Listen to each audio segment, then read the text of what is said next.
चुनाव जीतने के लिए 30% और उसके आसपास वोट चाहिए होता है। और आपको मालूम है कि उत्तर प्रदेश में 13% तो सरकारी आंकड़ों के हिसाब से, 16.5% एक्चुअल में ब्राह्मण समाज है, और 23% सरकारी आंकड़ों के हिसाब से, और लगभग 24 से 25 एक्चुअली जो शेड्यूल कास्ट है वो हैं। हमारे साथ जो हम अब की बार ब्राह्मण समाज जिस तरह से 2007 में हमारे साथ जुड़ा था, तो जुड़ करके दोनों 13 और 23 कितने होते हैं आप खुद समझ लीजिए। अब उसमें थोड़े बहुत इधर उधर हो जाते हैं, उससे फर्क नहीं पड़ता है, लेकिन 80% से ज्यादा ब्राह्मण समाज के लोग 2007 में बहुजन समाज पार्टी के साथ में इसलिए जुड़े थे क्योंकि बहुजन समाज पार्टी की मुखिया ने, बहन मायावती जी ने और हम लोगों ने ये कहा था कि हम समता मूलक समाज बनाएंगे, हम सर्वजन हिताय सर्वजन सुखाय की सरकार बनाएंगे, हम सबको लेके चलेंगे, चाहे अल्पसंख्यक हो चाहे बैकवर्ड हो। और ब्राह्मण समाज जो बिल्कुल अलग थलग पड़ गया था, शून्य पर पहुंच गया था, उसको हम लोगों ने जब बढ़ चढ़ के टिकट दिए और उन्होंने हमारा साथ दिया, हमने उनका साथ दिया और उनको सम्मान दिया, और उसके बाद 45 लोग जीत करके आए थे और हमने पूर्ण बहुमत की सरकार बनाई थी। और इतना ही नहीं, जब सरकार बनी तो ब्राह्मण समाज के लोगों को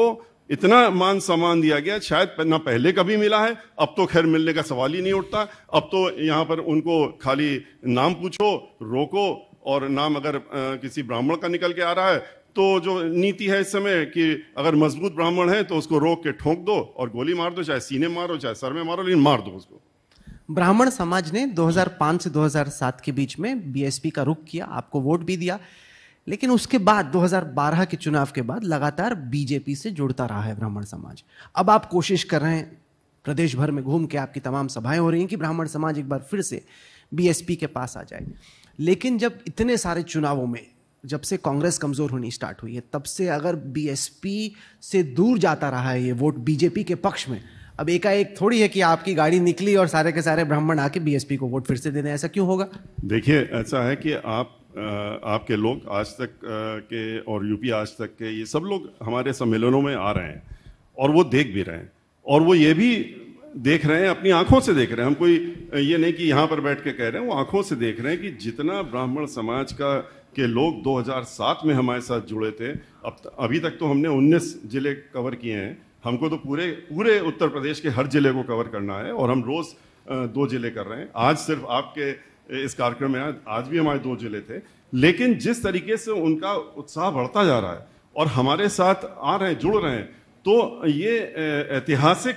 बदलाव आने वाला उत्तर प्रदेश में, और फिर से पूर्ण बहुमत की सरकार तो बनेगी ही, लेकिन अब की बार जिस तरीके से विकास की घड़ी हम लोगों ने लगाई थी, बहन मायावती जी ने उत्तर प्रदेश में 2007 में दी थी, जब पूर्ण बहुमत की सरकार थी, जब क्लचेस में नहीं थी, तो उस समय आपको पता है कि उत्तर प्रदेश में क्या क्या नहीं हुआ विकास के नाम पे। वो सब आगे बढ़ाया जाए, चाहे वो बिजली 6000 मेगावाट बिजली उत्तर प्रदेश को मिलती थी, 13,000 मेगावाट पहुंचाने का काम किया था, 9 नए प्लांट्स लगा करके, और 13,000 उसको बनाने का काम किया था। नोएडा का एक्सप्रेसवे, आप भी उससे चल के आए होंगे, नोएडा का एक्सप्रेसवे आगरा का जो है वो बहन मायावती जी की सरकार में ही बना था। हम लोगों ने 1 2 नहीं 6 इंटरनेशनल लेवल की यूनिवर्सिटीज बनाई हैं, और उसमें ऐतिहासिक यूनिवर्सिटी बनाई, जो आप लखनऊ में जाइए, एक्सप्रेसवे के पहले डॉक्टर शकुंतला मिश्रा यूनिवर्सिटी है, जो कि विकलांगों के लिए और उनके लिए एक अपने आप में, ये पूरी वर्ल्ड में अपने आप की एक यूनिवर्सिटी है, जो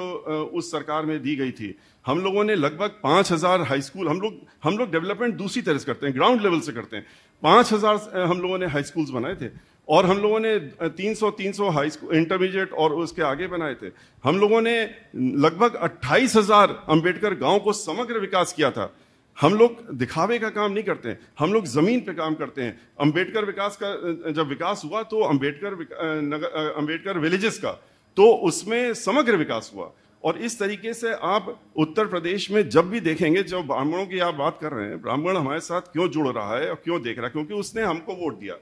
हमारे बाद वो बहकावे में आ गया धर्म के नाम पे, और धर्म के नाम पे आकर के वो चला गया बीजेपी के पास। पहले समाजवादी पार्टी की सरकार आई, समाजवादी पार्टी में जिस तरह से उसके साथ में अत्याचार हुए किसी से छुपा नहीं है, यहां तक कि कह दिया गया कि ब्राह्मणों का कोई काम नहीं होगा। जैसे भारतीय जनता पार्टी के सांसद ने, अब मैं नाम नहीं लूंगा, क्योंकि हमारे साथ ही राज्यसभा में, उन्होंने मीडिया के लोगों से ही निकल के अपना नॉमिनेशन फाइल करके कहा, जब पूछा गया इस तरीके से अभी बात हो रही थी कि ब्राह्मण आपसे नाराज है, आप क्या करने वाले हैं, उन्होंने कहा ये ब्राह्मण ससुरे जाएंगे कहाँ, इनकी तो मजबूरी है हमारे पास आना। और क्यों? क्योंकि धर्म के नाम पे तो हम ही इनको इनसे वोट मांगेंगे। तो ऐसे में जब आप धर्म के नाम से वोट मांग रहे हैं, विकास को किनारे रख रहे हैं, धर्म के नाम से जब वोट मांग रहे हैं, तो कम से कम धर्म का तो धर्म निभाइए, उसमें तो अधर्म मत करिए।